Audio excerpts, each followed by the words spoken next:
tututukan natin, bilangan. Ako naman, Arnold Clavio.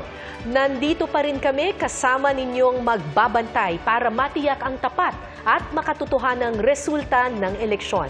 Ako po si Cara David. At sunod natin makakasama, Mel Tiangco, Emil Sumangil at Vicky Morales. 24 oras na.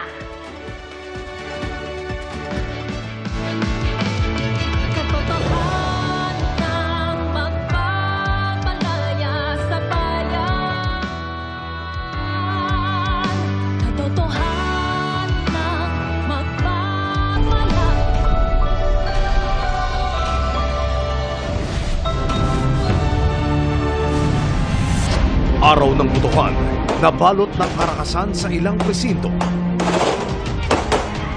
Gaya ng naggiriang mga taga-suporta sa Lanao del Sur na inawat ng warning shot. At sunod-sunod na putok ng baril sa Bangged Abra na ikinasugat ng dalawa.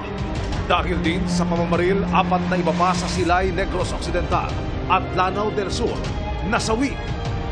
May mga nagsuntukan pang poll watcher. Ilang senior citizen at buntis na boboto sana ng maaga sa Maguindanao del Sur. Naipit sa tulakan sa gate, papasok sa voting center. 65 taong gulang na botante sa Albay. Pumanaw matapos bumoto. Pagpalya ng ilang automated counting machine o ACM, hindi rin naiwasan. Ang isa, binuhusan umano ng tubig ng isang poll watcher. Matinding init, malakas na ulan at makahabang pila.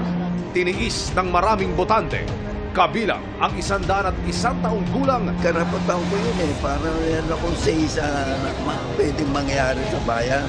Pangulong Bongbong Marcos na bumoto kasama si dating unang ginang Imelda Marcos at ilang pang kaanak.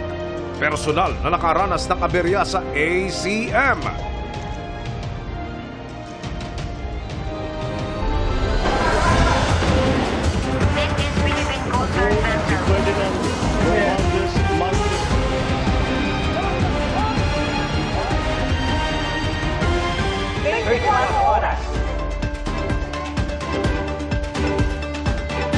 Wala ng 30 minuto para bumoto, mga kapuso. Habol na dahil eksaktong alas 7 ng gabi ay hindi natatanggap ng dagdag sa pila ang maraming presinto.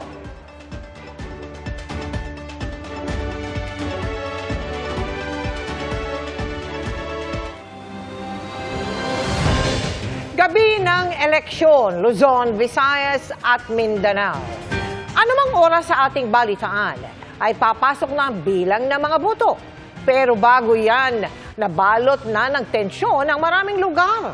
Sa Lanao del Sur, may giriang inawat sa pamamagitan ng warning shot. May magkapatiding patay sa hiwalay na pamamaril at isa pang patay sa paranaksak. Sa Marawi naman, bukod sa nagpang-abot na supporter ng dalawang mayoral candidate, may nagbuhos ng tubig sa automated counting machine. At live mula sa Lanao del Sur, nakatutok si Chino Gaston. Chino.